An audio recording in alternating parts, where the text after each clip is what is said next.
Charlie Kirk, to me, and I imagine to most of the American populace, is an American hero. Ask any regular Joe Schmo how they feel about Charlie Kirk. They will say it's a tragedy what happened. It's horrifying because they don't know about all the bad things he said. They just see the president calling him a good guy. And by that strict definition, he is an American hero. He is remembered. He will be remembered for his Christian values, being a conservative and fighting for a better nation state. And he will be seen as somebody that lost because of his words, lost his life because of his words. And by all means, he did lose his life because of his words. All those statements are true. Thomas Jefferson wrote that all men are created equally while owning a bunch of people. George Washington signed many laws strengthening that very same institution. And George Washington and Thomas Jefferson, well, they're American heroes. Abraham Lincoln, he loved, and I mean this realistically, he loved supremacy of the Caucasian variety earlier in his career. He proposed colonization, sending black people to Africa or Central America before ultimately embracing emancipation and citizenship. This is what happens. This is American hero. Let's talk about more American heroes. The American myth of Christopher Columbus, Columbus Day. He was an American hero. He was not typically your regular American in the sense of the United States. He was the celebrated person in American myths. His expeditions involved taking people, mutilation, mass destruction of indigenous people. That's exactly what happened. The arrival of Europeans under his leadership triggered one of the world's history's worst demographic collapses due to violence and disease. And he was deeply an American hero. Theodore Roosevelt. Oh my God. He supported eugenics, the idea of improving human population by controlled reproduction, which later influenced racist policies in the US and even in Germany at the time. He also glorified imperialism, supporting the US takeover of places like the Philippines despite violent resistance. This is an American hero. Woodrow Wilson. Love Woodrow Wilson. Wilson is remembered in leading the U.S. through World War I and founding the League of Nations. He also segregated the federal workforce and openly praised the Triple K Klan, even screening the birth of a nation at the White House. If you don't know what the birth of a nation is, I recommend you looking up.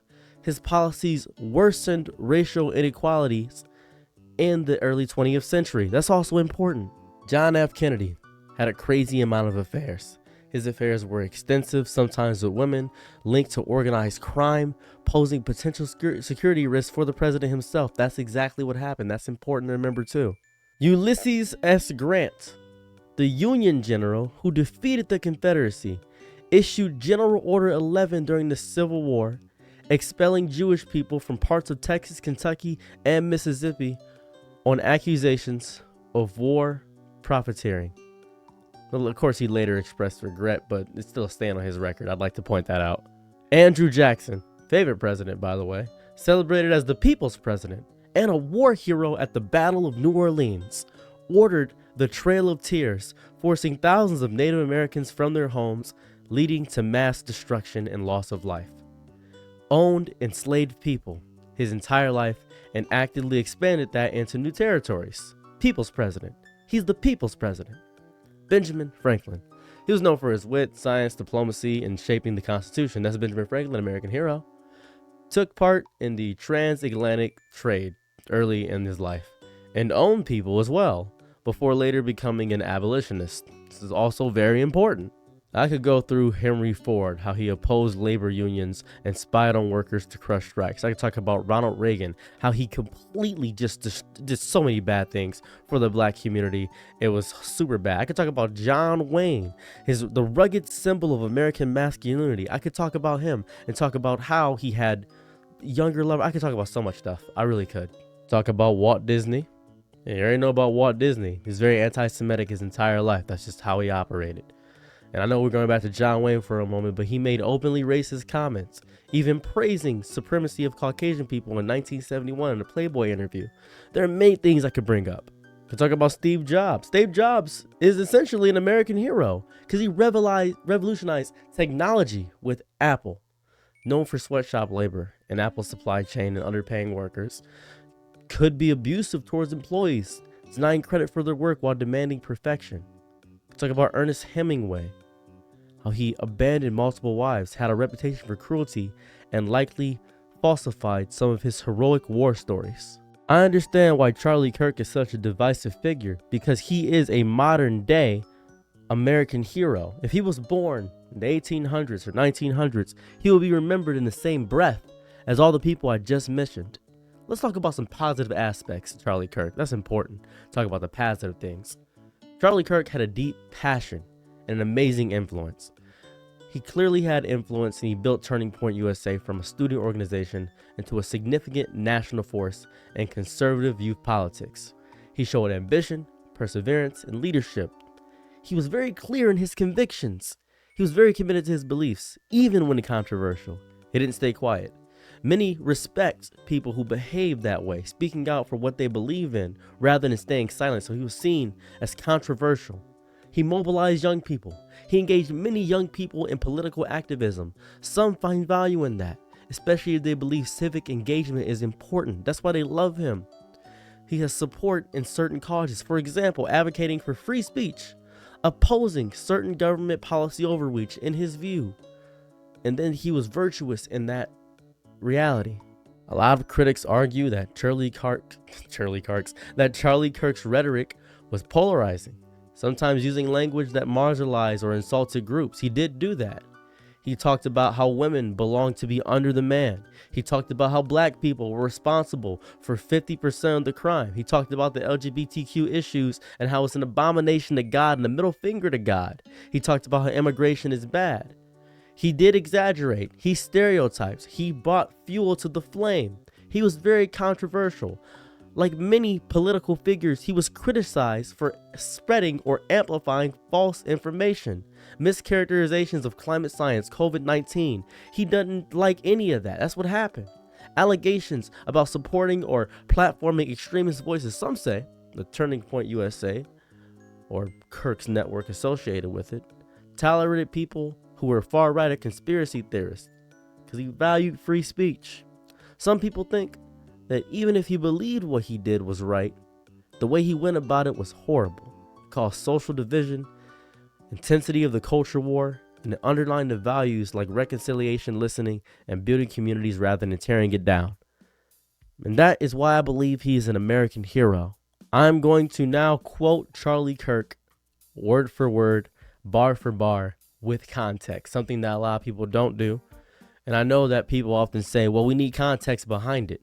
And I think that's important. Context is very important because context is supposed to change the definition. But if context does not, then why was that context given? So let's talk about what he said. If I see a black pilot, I'm going to be like, boy, I hope he's qualified. This was in reference to DEI initiatives replacing people and getting a hiring quota. I'm just going to state it based that way. If you're a WNBA, pot-smoking black lesbian, do you get treated better than a United States Marine? This was going to show that socially, that people were actively using DEI practices. Happening all the time in urban America, prowling blacks go around for fun to go target white people. That's a fact. It's happening more and more. Now, I do want to point this one out. I live in Detroit, Michigan. This does indeed happen. I want to point this out. Black people are very angry towards Caucasian people, and it does happen. That does happen. I'm not even going to sugarcoat that. That is a reality that happens. It also happens the other way around, too, in larger numbers. Both happen. Both are true. Both statements are true. And it sucks. It's horrifying. Do these black people represent all black people? No. It fuels fire and flame to this. Another quote. If I'm dealing with somebody in customer service who's a moronic black woman, I wonder, is she there because of her excellence, or is she there because of affirmative action? Think about that for a moment. He's also quoting on DEI. He is stating that people should be there because of their merits. That's what people are breaking down. These are the arguments you will hear for Charlie Kirk, so I'm stating them. I'm not playing devil's advocate. I'm stating the context behind why he said it. And then he made a very long quote about Michelle Obama. Give me 1 second. If we would have said that Joy Reid and Michelle Obama and Sheila Jackson Lee and Ketanji Brown Jackson were affirmative action picks, Well, we have been called racist. Now they're coming out and saying it for us. You do not have the brain processing power to otherwise be taken really seriously. You had to go steal a white person's slot to be taken somewhat seriously. Were these wild and angering statements? Yes, they were all on race. Let's talk about what he thinks about debate. This is very important. We record all of it so that we put it on the internet so people can see these ideas collide. When people stop talking, that's when you get violence. That's when civil war happens, because you start to think the other side is so evil and they lose their humanity. Let's talk about gender, feminism, and reproductive rights. He told Taylor Swift when she was with Travis Kelce on their engagement, this was the 26th of August, 2025, reject feminism. Submit to your husband, Taylor. You're not in charge. This is a very powerful, conservative, and Christian mindset. This is very American, that women should be under the man. And when he was responding to a question on whether he would support his 10-year-old daughter getting rid of a pregnancy conceived because of the R word on a debate show called Surrounded, published on the 8th of September 2024, he said the answer is yes, the baby will be delivered. Now, we'll give context more.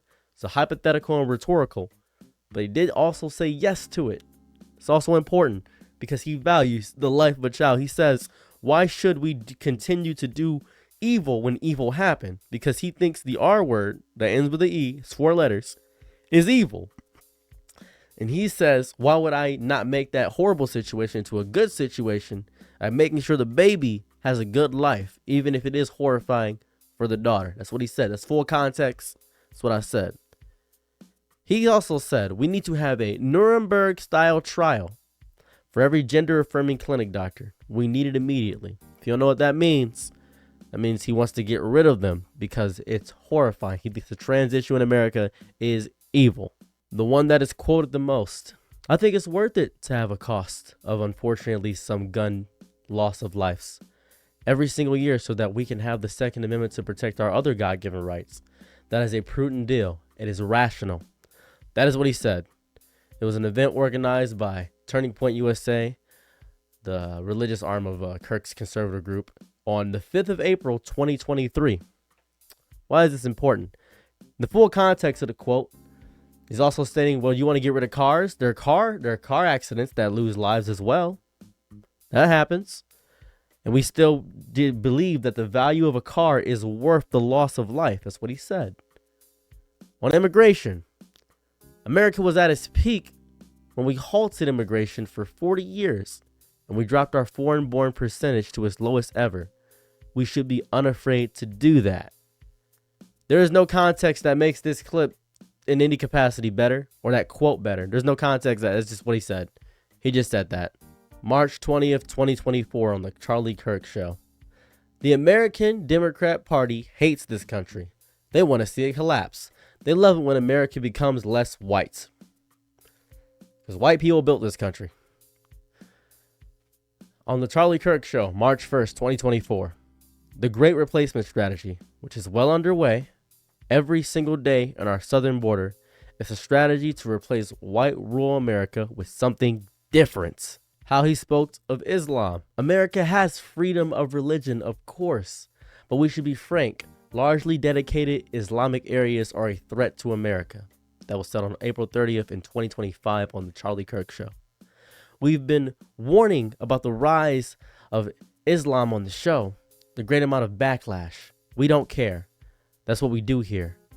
And we said that Islam is not compatible with Western civilization. That was said June 24th on 2025. Islam is the sword the left is using to slit the throat of America. That was said the 8th of September in 2025. A social media post. It's just right here. You can see it on screen. And on religion, there is no separation of church and state. It's a fabrication. It's a fiction. It's not in the Constitution. It's made up by secular humanists. I would like to point something out. If I were to insult you right to your face with a very nice voice and say, you're disgusting, you're gross, you're actually filthy, and I hate everything about you, how do you feel about me?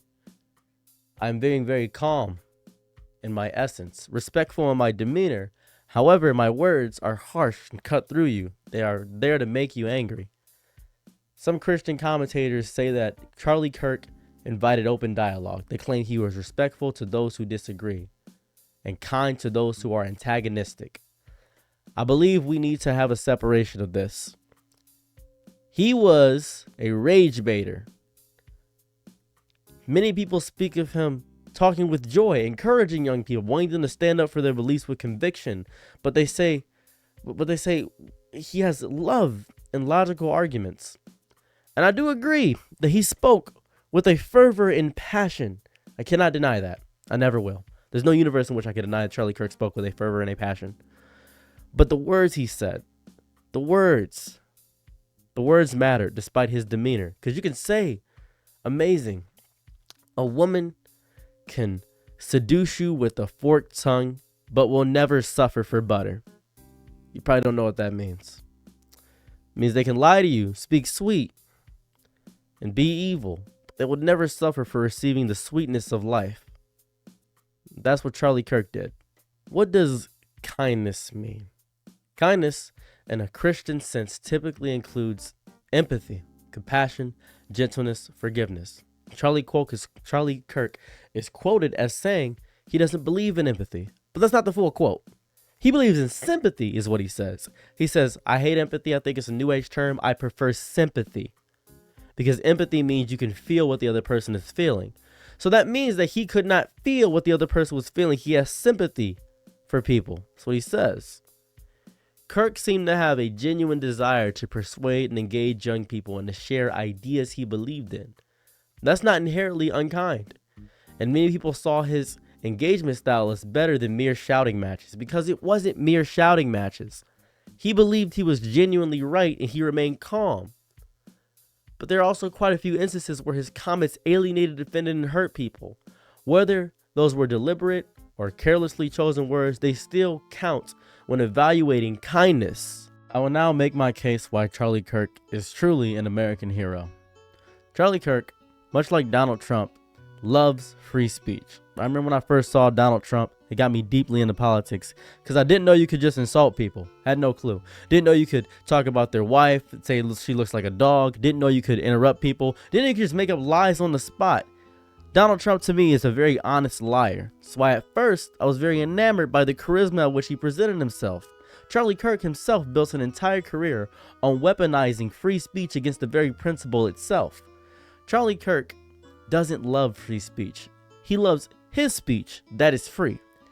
He loves the sound of his own voice echoing in a chamber he has carefully designed to amplify only his frequency. Free speech to him is not a sacred right to be protected for all.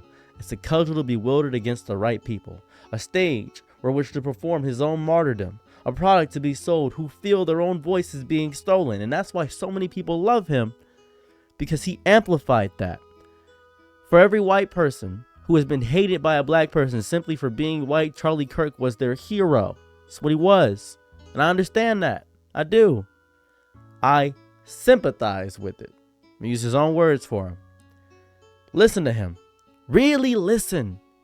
He loves free speech so much that he uses it to preach hatred and call it patriotism, because that's what patriotism to a lot of people is. The ability to say whatever you want without consequence, to stand for what you believe in without being ridiculed. I'm not racist. I just think black people this. I'm not sexist. I just think women belong here. It's free speech. He will stand on a platform paid by the very freedoms he claims are under attack, and will in the same breath demonize the marginalized for daring to use the same freedoms to speak back. He loves the First Amendment like a lion loves the antelope. He loves when it allows him to consume. He doesn't want a marketplace of ideas. He wants a monopoly. He doesn't want a conversation. He wants a sermon with himself as the preacher, and everybody else in the congregation is saying amen. That's it. That's what he wants. A true church Christian. Because I love Christ. I love the idea of Christianity. Same way I love the idea of America. What's the idea of Christianity? It is a love so powerful, so palpable, that the very fathoming of love spun the entirety of humanity. God gave his whole life on the cross. It symbolizes sacrifice and empathy, no matter who you are. You should walk the way of Christ. And even if you are lost, my child, I will guide there with you. I will come with you and walk with you, no matter how much it hurts. Jesus hung out with the worst people. That's why I'm pretty sure Jesus knew Charlie Kirk very well. I'm sure of that. I'm sure that no matter how much vitriol and hate he spilt, he was preaching the word of the Lord and how he interpreted it. And he was a true Christian to me. I believe that. Because a true Christian would know that the evil he does will always be forgiven by the Lord. And no matter how far he strays from the path, the Lord always has your back. And the Lord knows your character. And the Lord knows who you are. That's how I know he is a true Christian. I know this. This is the hypocrisy of the new reactionary. They have mastered the art of loving the abstract while hating the specific. They love America, but despise half the people in it. They love free speech, but seek to deplatform, dehumanize, and destroy anyone who uses it to disagree with them. They love debate so long as it's a debate they've rigged on a stage they control against an opponent they've already framed as a villain, college students. It is intellectual dishonesty raised to an art form. Watch the language. There's always a dance on the edge on a knife. He will say something vile, something dripping with contempt for a group of people, and then, when called on it, will immediately shield himself with the very principle he just violated. I'm just asking questions. It's just a debate. This is what free speech looks like. He used the language of open inquiry to cloak closed-minded bigotry. He used the vocabulary of your freedom to build a cage for others. It's a brilliant magic trick. Hate speech transformed into courageous truth-telling right before your eyes. Never forget the love. He loves free speech. So much, he uses it to tell you who to love. He loves this country so much that he uses it. He uses this country to tell you who belongs in it. His love is conditional, exclusive, and ultimately transactional. It is a love that demands loyalty oaths. It is a love that requires enemies. You cannot have his version of America without also accepting his list of people who are ruining it. His love is in itself a border wall. That's why he was so loved by the Trump campaign. This is not principle. This is PR. This is branding. Free speech is not a deeply held belief. It is a marketing strategy. It is the packaging on a product of resentment and fear. It is how you sell outrage to young men who feel powerless. You convince them that buying your product, listening to your podcast, wearing your merch, parroting your talking points is a rebellious act of free thought. It is genius and utterly soulless. So Charlie Kirk, rest your soul. God rest your soul. You were a genius. He does not love free speech. He loved the power it gave him. He loved the platform it provides. He loved the damage he could do with it and the immunity he can claim from it. Loving the sound of his own voice echoing in an arena where he has ensured no equal volume of rebuttal can exist. He doesn't want a free exchange of ideas. He wants an exchange where his ideas are the only currency. In the end, sadly, the man who claims to love free speech so much has become the perfect parody. The living, breathing contradiction, using liberty to spread fear, using open discourse to shut down dissent, using love of country to fuel hatred of its people. He doesn't love free speech. He is what happens when free speech gets a lobotomy and is taught to hate itself. And that's why I 100% believe Charlie Kirk is a true American hero. If I could, I would like to talk about the American hero sanitized version, the one in the books. The one with the gleaming teeth and unwavering moral compass. The hero is a fairy tale. The real American hero, the one who truly embodies this nation's values, is a far more complicated, far darker figure. The real value isn't freedom at all. It's freedom for us. It's one nation under God. A phrase stamped on the very coins that bought and sold human beings.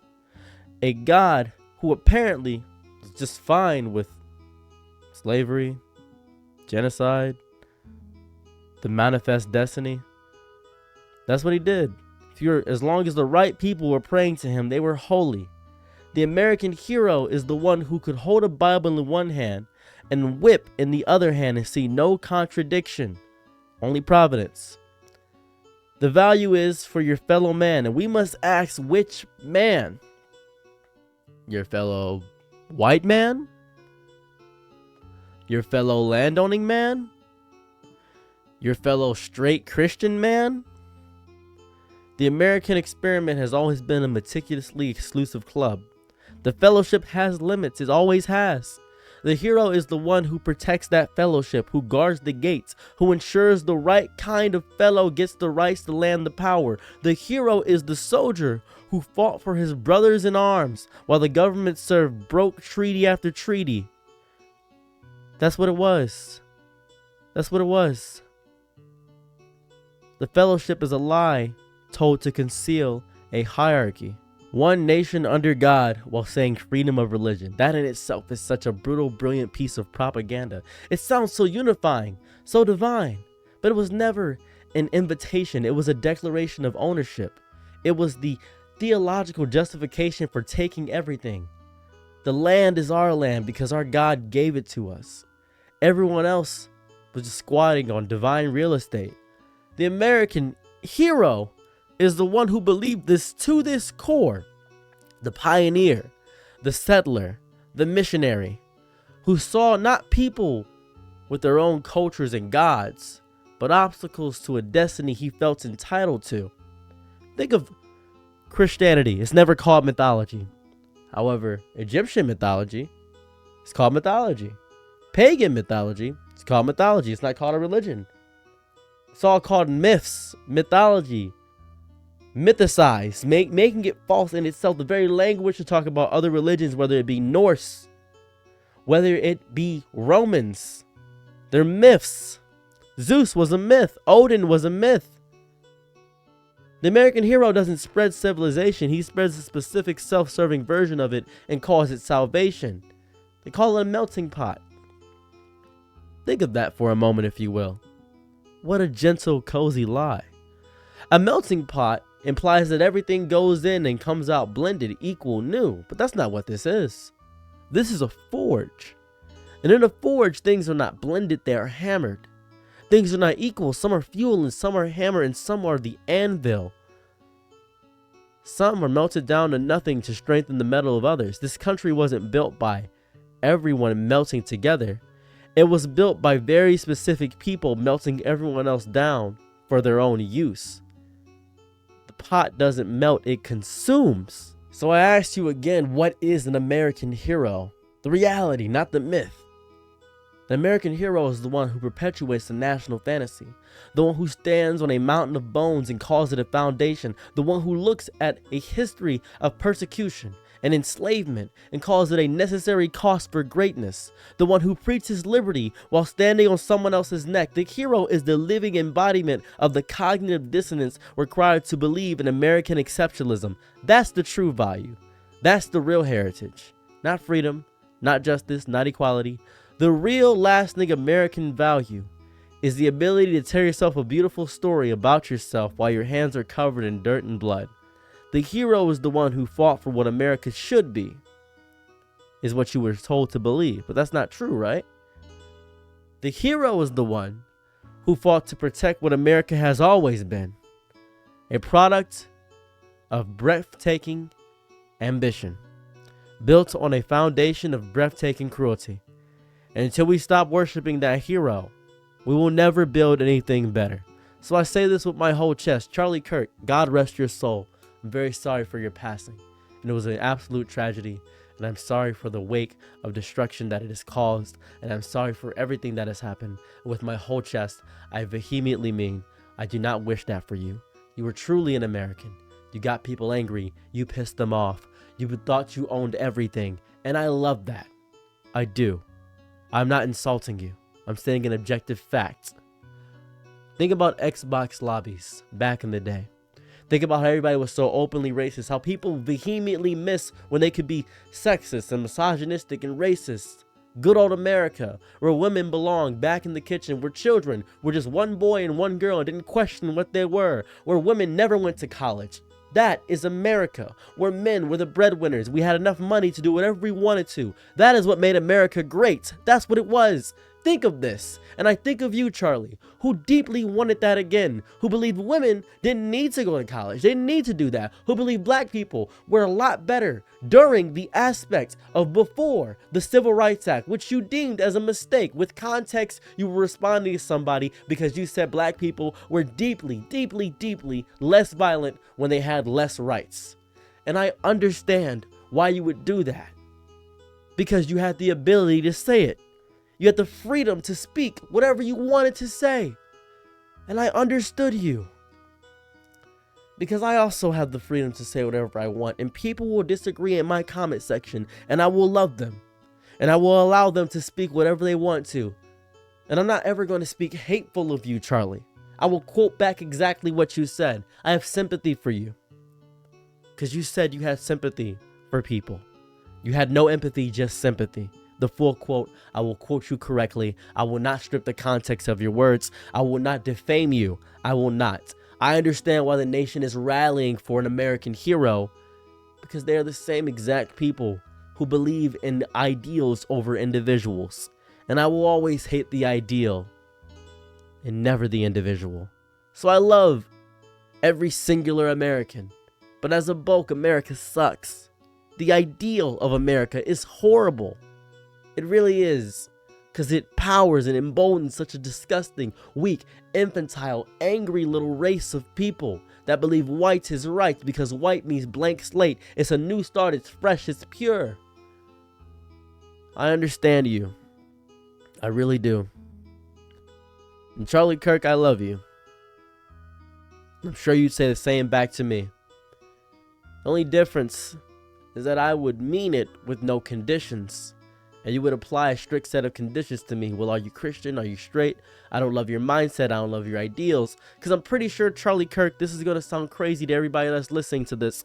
I know Charlie Kirk did not hate individuals. He hated ideals, same as me. I know this, because he wanted to say whatever he wanted to with no consequence. And a man should not lose his life for speaking ideals. He should not.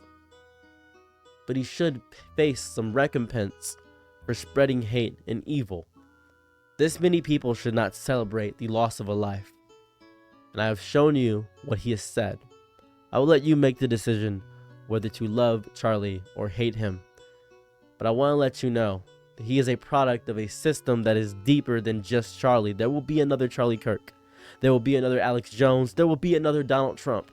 And until we realize the biggest issue happens at the core of what the system is, we will forever be stuck in a hamster wheel loop of people that actively hate each other for simply existing, thinking they are doing something amazing by calling somebody a conservative, a liberal, or whatever have you. You're not doing anything. You're spreading a philosophy of destruction and claiming that it's one nation under God, but it's one nation under fire to me. That's all I see. It's fire. Have a lovely day. And to you, Charlie Kirk, you were truly an American hero. I'm your Nick and Night, be my Laurel, ooh, happy to try what you need. Your world, I love to live in it. Ooh, I love the ride when you're free.